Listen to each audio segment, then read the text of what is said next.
Welcome back to the Poor Proles Almanac. I'm your host, Andy, with We're back, everybody. I was trying to be very formal. You ruined it. So, Matt, what are we talking about today? We doing some really cool, interesting niche plant content? Interestingly enough, we're on to the people content. The people content. All right, so you got this episode, right? Oh yeah, that's I'm all over that. Yeah. So, today we are doing people content. We are talking about South Korea to the detriment of North Korea.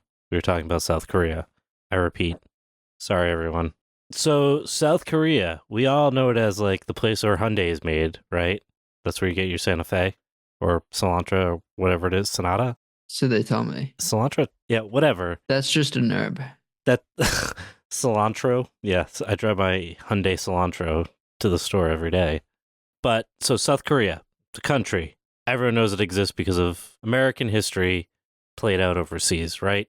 South Korea has this really interesting narrative of being kind of like the bastion of capitalism in that part of Asia, right? It was the post-Cold War, look at this country thrive and become a major player in global economics, politics, all that good stuff. See, capitalism has succeeded. Matt, are you old enough to remember that, or is this kind of like all textbook stuff, not stuff that you lived through? Well, no.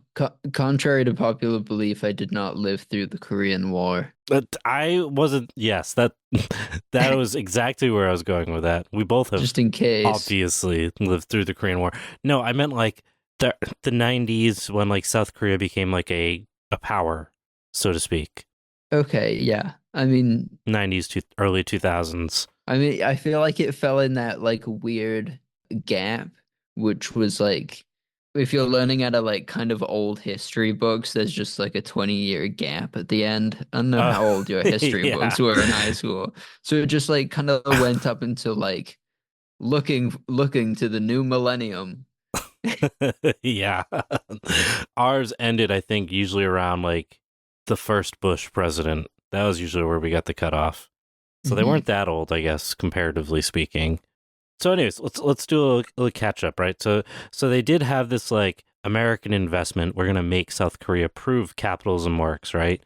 And part of that was when the Soviet Union collapsed, and all these like marginal regions like that surrounded the Soviet Union had this democratization, whatever you want to call it, and this idea that like, okay, the old powers of like totalitarian corruption are falling, like these kind of like fantastic ideas that Americans had of what the rest of the world looked like, and like which was framed in some reality. But what it did is, as those shifts happened and money started flowing into these countries in the 80s into the early 90s, there was this new political power that kind of took over. And it wasn't that they were, perfect or anything. They were better about like authoritarianism, discrimination, and all those fun things that we love about governments in general. They were just like slightly less unchecked, we'll say. So just slightly more terrifying. I would say slightly less terrifying, Oh, okay. but with more power. I don't know. It's a give and take here. However, despite all of the promises of capitalism saving everything, in 1997 there was called the foreign exchange crisis. The IMF had to bail out the South Korean government, which maybe for your lifetime, Matt, and I'm guessing many of our audience members, you might remember with Greece back in the early mid 2000s. This might ring a bell about the Hmm. austerity measures that were placed on Greece that basically said you can't pay out all these pensions, you can't do this, you can't do that. And the idea of these austerity measures were just like, we're going to give you money, but we're going to control how you spend it. And the economy just got ravaged by gutting government spending. And obviously it shifted most of the burden onto the poorest people in the country, which is kind of how this whole thing happens when the IMF shows up. I don't know how the model works. We haven't actually talked about what this episode is about, so I should probably do that, right? So we're not talking about South Korean economic history. That wouldn't make sense for what we're doing. Today we are talking about farming communes and radical ecology or agroecology. What we're going to do is basically talk about the history of what led up to these systems so that they make sense. So we're going to do this very brief historical context, economic context, dive into kind of the early histories of some of these movements in different settings and how those are tied into like these longer lasting historical narratives that are framed in like tech and communal principles and just some really cool stuff. So to back up, in the 90s, the IMF came in to save, quote unquote, the South Korea that was, the government was just like running out of money. And they screwed over the working class people because that's the only way to save government money. You can't raise the taxes on the rich, so that's your alternative. The reason why I'm bringing this up is this also has an ancillary effect on ecological protections and generally speaking, like the idea of like democracy caring about things that aren't monetary, like ecology and the environment. Oh, that little thing? Yeah, why would you care about that? Well, I don't know. I feel like it's kind of like just its own little bubble. I feel like we don't need to worry about that Mm, that much. You can sort of like put that off to a side and maybe donate to an 501(c)(3 sort of takes care of that sort of sector. All right, so this is the last time I'm going to do this in this episode. You might be too young to remember this. Back when I was a kid, they used to have commercials and they would write it into like cartoon episodes about why it was important to recycle, but it was like a novel concept at the time, basically. So like schools and stuff didn't have recycling bins until I was maybe in like middle school, which seems just like very strange today. Or I would imagine Hmm. for you, it seems very strange today, and also I guess kind of for me too. Yeah, I guess I could remember some of those recycling programs from like when I was small. Yeah. It was like, hey, have you heard of this cool thing called making paper out of paper? Yeah. Let's show you how, you know? Or that like one soda can or like one oh no like one beans can is like 3 hours of TV. It's like Yeah. trying to make like such such odd mashups of like how to represent energy. Yeah. So, anyways, this is a little off topic, but it isn't because it does speak Wait, what to. are we talking about? We're talking about how the environment gets fucked when there's economic recessions, especially when the IMF gets involved. Oh yeah. So, despite the IMF's best efforts, South Korea did end up bouncing back from their, whatever you want to call it, struggle. And by the early 2000s, there's a new interest in ecological conservation, and it wasn't particularly left or right wing. It was around this idea, there's still like a lot of belief in the neoliberal project of we can save things by being passionate democratic voters who believe that we can, and I'm going to take a quote here from an article that said they believe they could green the state and society in a top down manner through the ecological reform of the capitalist state. Which, you know, as anyone who's ever bought a Starbucks and thought, huh, I've been buying Starbucks for a long time. And despite all these donations for my Starbucks cup, you know, when you buy the Starbucks, like 30 cents goes to the starving children, 20 cents goes to this. All those problems still exist. And I've been doing this for like 25 years now. So that thing continued to happen. Like it didn't actually solve many of these problems. And as this became really obvious to the leaders in the environmental movement, it began to like really wrestle with what a cooperative society is that cared about the world around it and the limits of both capitalism and industrialism, which are not necessarily the same thing. So, what ended up happening from this is that there was an ecological alternative movement that was like a grassroots response to these failures, which advocated for community driven ecological and democratic reforms. Man, best few words I've ever heard put together right there. That's what I do, Matt. Hmm. Why they pay me the big bucks. They pay you? We're getting paid for this? So this isn't to say that ecology and environmentalism hadn't been significant until this moment. For anyone that's familiar with a lot of Eastern Asian history, communities tend to have very close relationships with the ecology, even to this day. And this was a part of the greater narrative that we're going to kind of get into once we kind of get caught up a little bit more on this history. To frame up this environmental movement, there had been a very big environmental movement in the 1980s against industrialism because of how bad pollution was because of quote unquote communism or quote unquote like, you know, the Cold War, where it was about winning instead of like making things better. A lot of that energy that went into like anti-pollution, that was funneled up from radicals got absorbed into NGOs, which is fortunately something that never happens today. Never. These NGOs became like a part of the state-centered top-down approach that gave a lot of lip service to environmental issues as long as they didn't significantly compromise any of those economic issues. So as long as we get everything we want, then sure, whatever, do what you got to do, clean the river, but we're not going to lose our profits. And then by the time like all this stuff happened in the late 1990s into the 2000s, it became pretty obvious that these austerity programs and these movements were not going to like drive any meaningful change. Okay, Andy. So hit us with it. What does drive meaningful change? Okay, what drives meaningful change?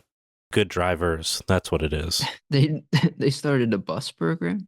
Actually, no, that would be cool though.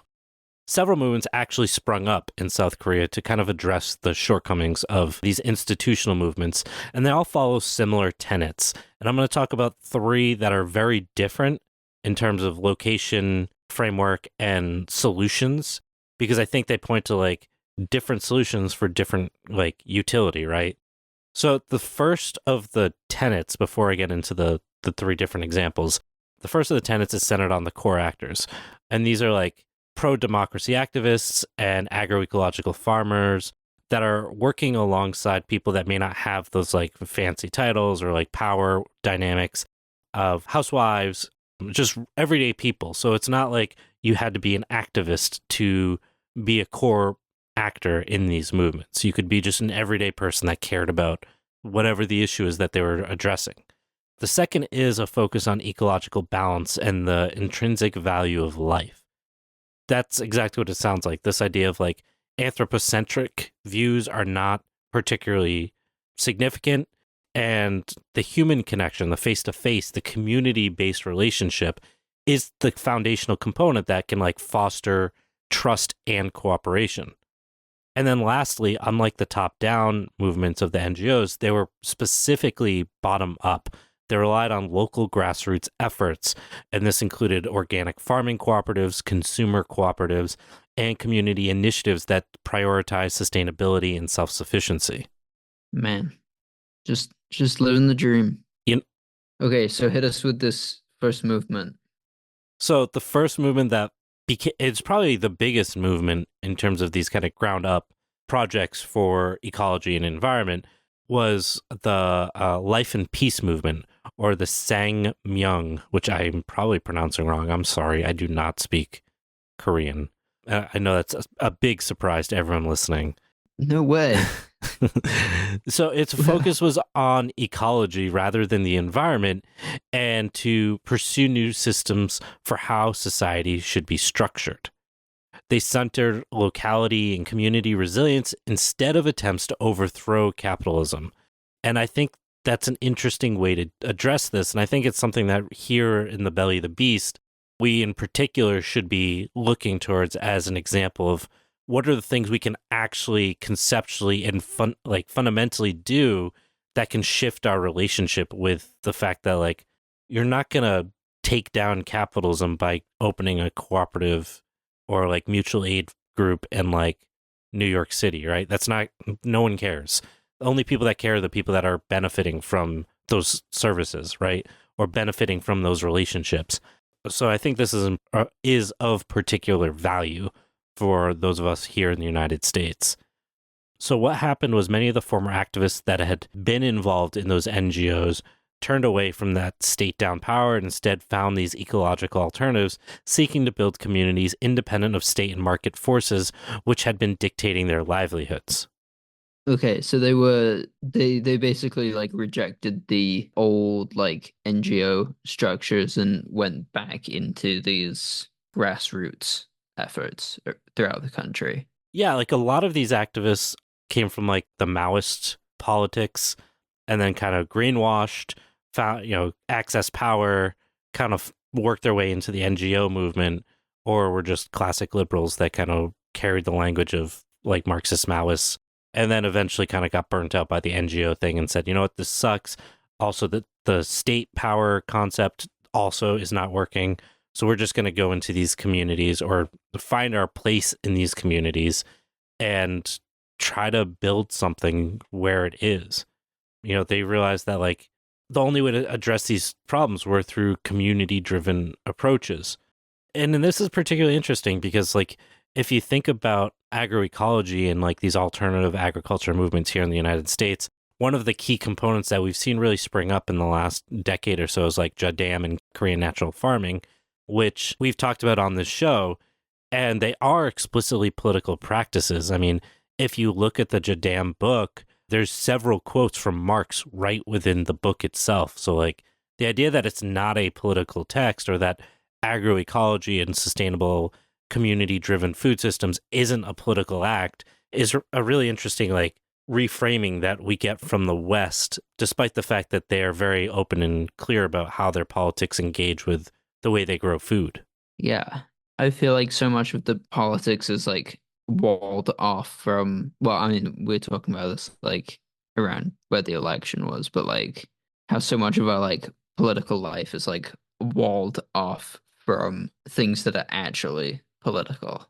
That artificial separation there. Yeah, that we think about it as like, oh, these are great things to do, but they're not necessarily political, or the way that we engage them as political is like philosophically, holistically political, right? Right. As opposed to like entrenched in actual politics, which is a very different way to engage with like, I think we get caught up, especially on social media, with this like, oh, growing food is political, is this radical act. I think they use the word radical a lot because it like doesn't have to align with a specific politics or politics itself. Just like a radical could mean the way you engage with society, all that stuff. But in reality, at least for this part of the world, it has a very specific political component to it. And we're going to talk a little bit more about that after these commercials. So from the early 2000s on, the evidence of these movements is clear in the rapid increase of consumer cooperative societies, alternative communities formed both in rural and urban areas, and grassroots organizations such as medical cooperative societies. So this raises a really interesting question. We're using the word cooperative a lot. And I think people traditionally think of cooperatives as worker-owned, right? And that is a component of it. So then what is a consumer cooperative society? These are member-owned organizations. Think of like a grocery store that is owned entirely by the consumers who democratically choose how they bulk order products to save money and how to keep the store open for the general population. While these have become popular in gentrified areas across urban regions of the United States, these movements can also include credit unions, housing cooperatives, and even utility cooperatives. Fundamentally, it's a collectivized way to purchase resources for a community. These movements seek to create alternatives to mainstream markets and industry, and to realize them not through declaration of politics, but through the transformation of the way people live and engage with the world around them. And this influences their values and culture and the culture at large. Man, and it seems like a pretty effective way to do it. Yeah, and we haven't even gotten into like how scalable these movements can be and how effective they can actually be. One of the first major writings from the Korean eco-socialist movement is called the Hanselim Manifesto, and this was released in 1989, which provides an accessible framework for the eco-socialist movement. It advocated for direct transactions of organic agricultural products, consumer cooperatives, ecology-based communities, and a, in quote, return to rural communities, which was known as the Gwinnong movement. Further, the manifesto highlighted the need for local exchange trading systems and centering and recognizing the need to give attention to peace, community, movement, and life. Okay, so can you explain how the return to rural communities isn't just back to the land? So, back to the land, comma, Korea. but this time it's cool. All right, so I'm going to give you a little history on this movement, and I think it'll help contextualize where this comes from, why this was kind of their movement, right? So this manifesto was born from the Hanselim movement, which was a cooperative movement that started in the Wonju camp in 1972, following the flood of the Namagang River. This movement was built on the heels of a tradition of autonomous rural village movement in the Wonju area, which had most recently been directed around the Civilian Disaster Recovery Committee, which was led by local leaders Jang Il-sun and Ji Hak-sun. To rebuild, they chose to start a movement that campaigned for joint use and ownership of tools, machines, credit, and production. However, it failed. It still relied on these external inputs, machines, livestock, and ultimately capital.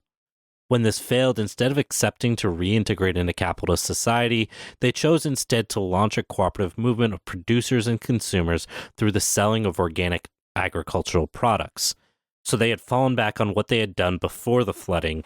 So it wasn't like a mass exodus of people that were not tied to the land before, but of aggressive resistance to the forces of an industry trying to push them back into, or push them not back into, but rather for the first time into industrialized society or, urban spaces. Yeah. And I mean, talking of coping mechanisms, to start to launch a cooperative movement, it's a pretty positive one. Yeah, and by the 1980s, they had succeeded in building credit cooperatives and agricultural cooperative associations. In 1984, the Wonju Consumer Cooperative Society was established, and it managed the sales of all organic agricultural products, opening a small cooperative in Seoul only a few years later. In 1996, the movement followed with a logistics center to organize its marketplace activities. As of 2005, there were 16 local units and 130,000 members, accumulating 93 billion won, which is 70 million US, in sales. Man, that is some serious won flowing. They want to get involved with it. Mm-hmm. Sorry, that might have been racist. Yeah, it is quite a bit of money and a huge scale, right? 130,000 members. That's like a small city if every single member or resident of that city was involved. Like, that's not insignificant, right? No. While the cooperatives themselves were a key component of the movement's capacity to direct this change, the life culture component became popular as well. And people would gather to study the community movement and life philosophy, which is what the manifesto would later be born on. And as the movement continued to evolve, it absorbed a lot of ideas that we think of today when we talk about like eco-socialism, things like bioregionalism, reviving community and local agriculture in rural spaces, and that the root of ecology itself carried as much significance to the movement as the ideology and the politics that formed the manifesto. This becomes really obvious when you read its slogan, which reads, Hanselm tries to ensure that the producers can take responsibility of the life of the consumers, and the consumers, in turn, can take responsibility for the livelihood of the producers. So the entire framework is based on this solidarity and this reliance on one another. Man, what a beautiful flourishing of eco-socialism. Right? Obviously, we at 130,000 members, you lose a key component of what the foundation for this movement was. And I'd mentioned those key tenets. And as the largest one that we're talking about today, the biggest challenge is that it doesn't have that face-to-face interaction, right? And as it's expanded, it's kind of lost some of that capacity to recognize the human, the life movement, right? And the non-economic imperatives that drove the movement to success. Another example takes place across the country. Jun Yong Ro, a graduate of the Pulmu School, launched what is now called the rice duck farming method in 1993. Today, it is the most common farming method for rice. It excludes the use of pesticides by releasing ducks into the paddy fields to eat the weeds and the harmful insects. Beyond rice duck farming, integrated rice and mud snail farming are also common in this region, and these were adopted around the same period. The Pulmu School offers a progressive vision of agriculture through its connection with the Agroecology Association in Japan, which roughly translate into the Love Agriculture Association. Amazing. Right? It's perfect. Did they have merch, do you think? In English? Or I highly doubt it. I just want something with Love Agriculture Association. We could print those. We have the technology, Matt. Mm-hmm. So true. It's so true. We did buy that big hat printer and still haven't used it. We did. We've barely touched it. So The success from these farming methods led to new consumption, production, and credit organizations that helped the farmers that were doing this better control and have sovereignty over the funds that were coming in and going out of the community. And this became obvious with things like the Pulmu Agricultural Producers Green Cooperative, the Pulmu Credit Cooperative Society, and several others. It's also so interesting that like at the core of all of this was like these interesting like the rice duck farming method and this like a recentering of the ecology within the whole cooperative movement. Yeah, I would agree. I think it's really insightful that it all comes down to like what can the land provide and then how do we maintain control over keeping it from flowing. If you think about money as energy flowing outside of the community, like cycling it back into that ecosystem Mm-hmm. in all these different ways. And the fact that there's like these layers of cooperatives where you farm as a cooperative with your neighbors, and then the profits go to the cooperative bank, which you own shares in. So any of the interest from any of the profits that you put into the bank flow back to the farmers.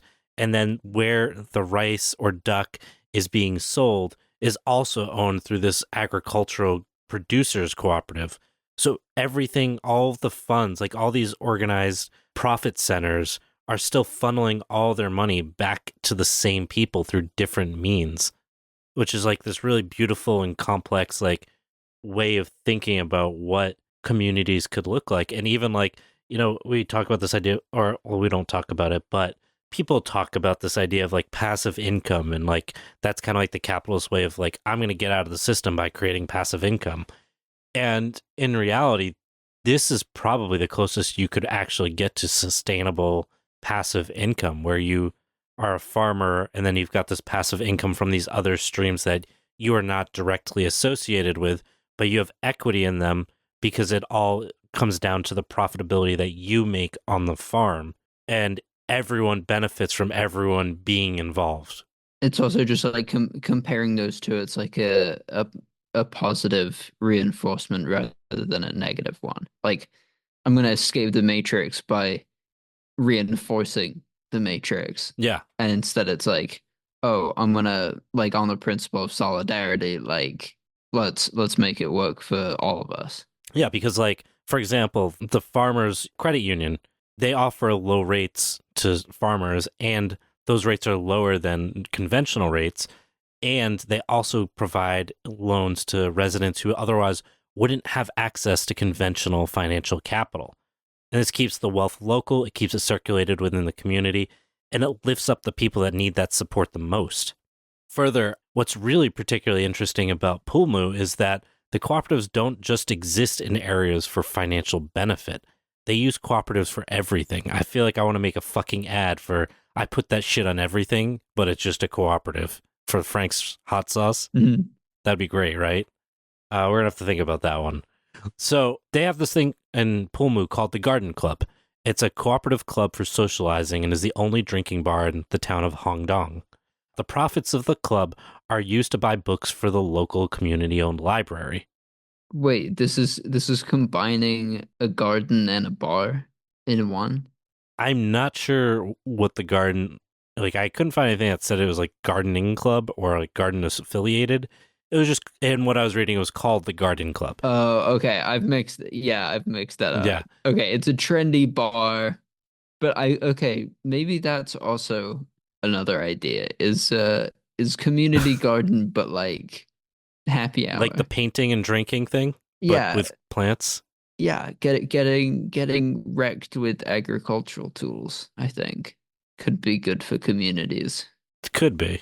But like to my point though, is that Yeah. they they were able to take this thing that's again traditionally we think about like from a conservative standpoint that like bars are bad because it prioritizes alcohol and all these things that can damage your life, but instead they've turned it into this thing that's like, hey, if you're going to go here and drink and socialize, the profits are going back into the community for the library, and also the community owns it, and also because the community owns it, there are controls to keep people from becoming alcoholics or whatever, because it's not driven by profit, where the owner of the bar just wants your money. They don't care about if your liver is going to fail, right? So you've created all of these natural checks for the problems of the excesses of capital that tend to happen when people become atomized and just conduits for profitability. Well put. Yeah, it puts the stake back in the community. Yeah, there's some accountability. It's this idea of like place-based cooperatives, which is very different than the first example that we gave of the Handsome movement, right? Hmm. Whereas this is specifically driven by community, and the intent isn't to scale, it isn't to create new hubs in other cities. And that's not to say that that isn't important in its own way, but rather these are two different things that can work together to address different issues within society, because we're not going to take down capitalism, but what we can do is create these really cool ways of people becoming more resilient and more connected to the landscape and the people around them. So this gives you a better example of that place-based communitarianism, and this way that we can like provide good livelihoods and high food security. It fundamentally shifts the consumer and producer relations to one another, to production, to consumption, and to distribution. These aren't these isolated things anymore that kind of engage with one another, but rather they're all part of this greater network of accountability to ensure that the producers can take responsibility of the life of consumers, and the consumers in turn can take responsibility for the life of the producers. Lastly, though, even though I said it's smaller, in a sense it really isn't, because on a map, on a landscape scale, it is smaller, but even though it's still largely kept in the community, it's the community houses over 100,000 people. So we're not talking about a small collectivist movement. It's just not spread across the entire country. It's not accessing massive amounts of capital. In that way, probably like a lot more potent for well, I don't know if potent's the right word, but a lot more impactful for the people that living and benefiting from this. Yeah, I was trying to find some data to like back that up to see if there's any like evidence in at least in English, because obviously Andy, this is a podcast. We don't need data. we don't need data. We are supposed to have the most outlandish ideas ever and just like speak like they're matter of fact. We don't need data where we're going. Speculation. How are we ever going to get on CNN if we don't speculate wildly? That's what Just I'm think saying. about it. That's what I'm saying. There's the money. Yeah. So, but I did, for some very naive reason, think I could maybe find some data showing like average household income or something like that. And I wasn't able to, but I would be really curious if anyone speaks Korean and could track that down for me. Would love to see it.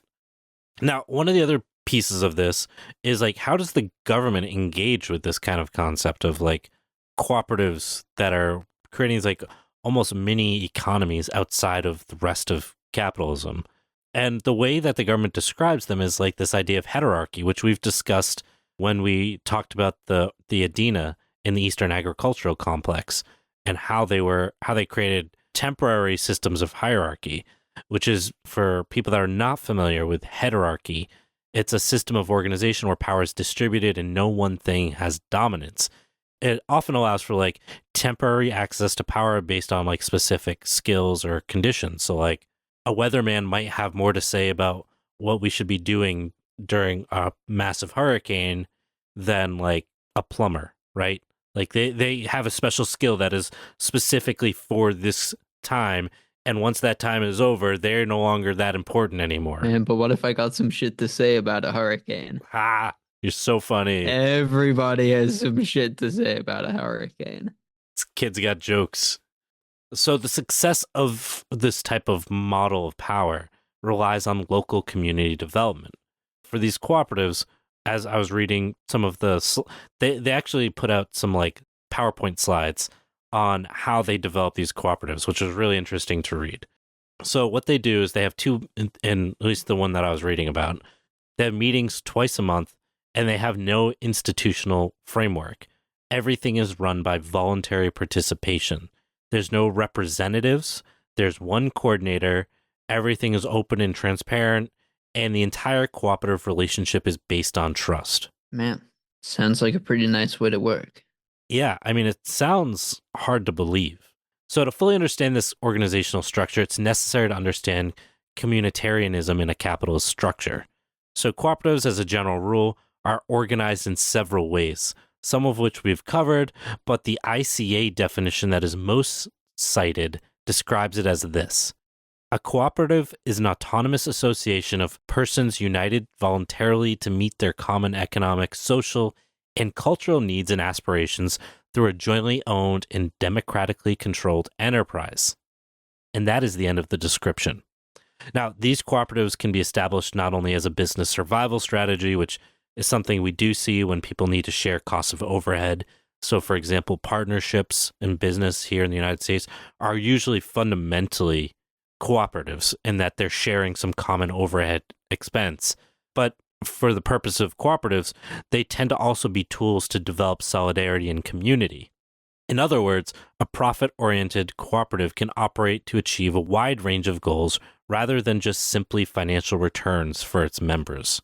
With a model like this, you're basically you can leverage people's like natural ability to want to like move towards like efficiency and lever it towards like community development rather than like pure like financial return. And in that way like prioritize like take like the pure economic driver off of like the number one goal of this operation.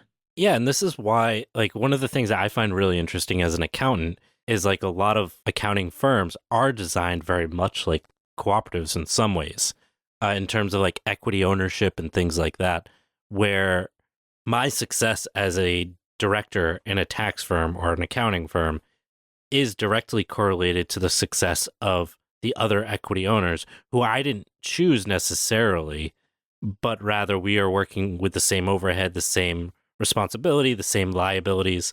And that does force us to work together for our own selfish reasons.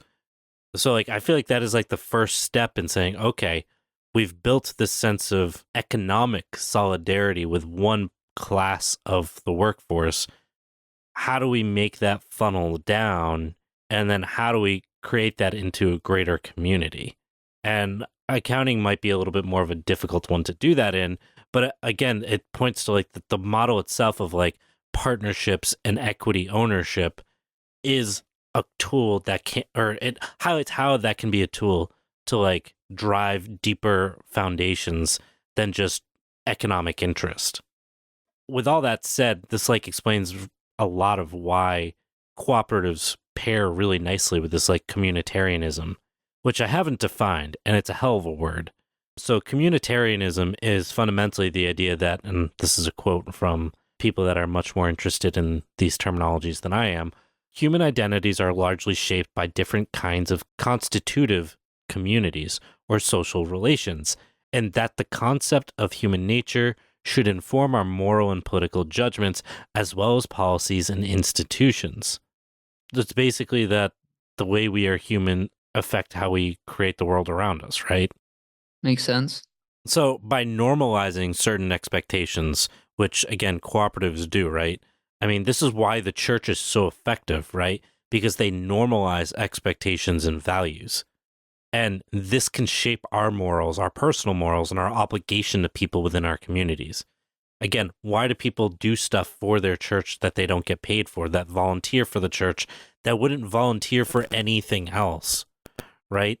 Or they volunteer for things that they care about, but that's about it. But they wouldn't, the people that might volunteer for a food pantry that wouldn't volunteer if it weren't affiliated with a church, right? It normalizes those expectations and values in the context of that community. And I think that is something that we are largely missing today in a lot of ways. This is one way that we can engage with it that reaffirms our needs as people to have self-fulfilling careers and also addresses the issues that we have with actually making meaningful change, right? Mm-hmm. So these expectations, these values, these obligations for these cooperatives in South Korea that we're discussing, for example, also include responsibilities to ecology, to our collective history, which in their case is framed in a longer narrative of cooperative farming before Cold War, before any imperialist powers had come to Korea. In many senses, they're reclaiming their history. And this becomes really clear with the Hongdong farming practices, that their food products are place-based in their traditional rural identity, rather, and they center traditional ecological agriculture. Simply what a dream. What a thing for us to aim towards. Yeah, like I said, this lines up with this longer, greater historical narrative for this region, which is why going back to the land is very different than some yuppie college kids in San Francisco going back to the land where their great grandparents might have lived once, but they have no actual historical connection and it's on colonized land and all these other things that are very different than what we're talking about here. And unlike what we saw with the Hanseling movement, the Hongdongmyeon don't attempt to challenge capitalism by scaling up and sacrificing that intimacy from that face to face. They rather operate with the intent to improve their communities and recognize the limitations of their boundaries and instead try to stand as an example, as a model for the rest of the world, which I think is extremely powerful. In the same way, the Zapatistas, their goal isn't to expand their reach, right? It's to say we exist, we are here, we are proud of where we are, and we are a part of this greater context that was before us and that will continue after us. They can do this, much like the Zapatistas, by also still engaging with capital, but having full democratic cooperative control over all of the money, economic components that are associated, while also recognizing the needs of the landscape itself. And we too can aim for a shout out on InfoWars. I wonder if we could run. Oh my God, we're going to run ads on InfoWars. Donate to our Patreon so we can run ads on InfoWars. I would really, really love that. I'm dead ass serious. I wonder how much it costs. Then we're going to do bumper stickers about we ran ads on InfoWars and all I got were these stupid bumper stickers or something along those lines. We're going to come up with something. Okay. So if you know anyone at The Onion, shout us out. Yeah. I mean, I'm sure they'll take money for advertising. That's like their thing. So true. Speaking of capitalism. So I know I said we are going to do 3. We're already at 50 something minutes, so we're only going to do 2 today. But I do think this points to like this really interesting way of how do we, I think here in the belly of the beast, we really struggle with like, if we can't overthrow the United States government, what are we even doing? Like we're going to go stand on a sidewalk with... And what can we do? Yeah. Like we're going to go stand on a sidewalk and like hand out water bottles. And like, that's fine. But like, we can do more than that. And we can't be afraid to do more than that because we think it violates our values. Like, no, we have to figure out ways to like build our community up and in many ways align our interests with economic interests so that we can get people to see from our angle and to get them to buy into our vision by showing them that we can build better things. And I think that's scary, but also really, really important. Amen. Amen. Matt with the deep thoughts of the deep. So if you guys are curious about sources, citations, I got some pretty cool pictures of old books and stuff and early leaders of some of these movements. Go check out the Substack, agroecologies.org. As always, you can get content early on our Patreon for $2 a month and support us. You also get ad-free episodes there, which is pretty cool, right? Because we live under capitalism and it's just unrelenting in its increases of inflation. So give us money to escape the more capitalism. Yeah, if we get enough money, then we can passively live by doing more capitalism. Everyone wins except for you. Sorry, sucker. Dear listener. Dear listener. But really, we do appreciate it. It does help us when we're recording at like 11 o'clock at night like we are right now. Whew. Trying to squeeze it in so that it gets done and is not affecting our ability to do our regular jobs for the most part. And yeah, I'm excited. This is a new series that we're getting into, and it's going to be a lot of stuff like this. So I hope you guys are enjoying it because there's more where this came from. So buckle up, bucko. Buck up, bucko. Yeah. Any last thoughts, Matt? No. Cool. Go read some Marx out of a Judean book. The only Marx I read, which is actually probably accurate. The only Marx I read comes out of the almanac. Out of the almanac. All right. Hopefully you guys enjoyed this. Go check out whatever it is that we have up on Patreon. Check out our store, poorproles.shop, or our website, poorproles.com. And we'll see you guys around. See ya.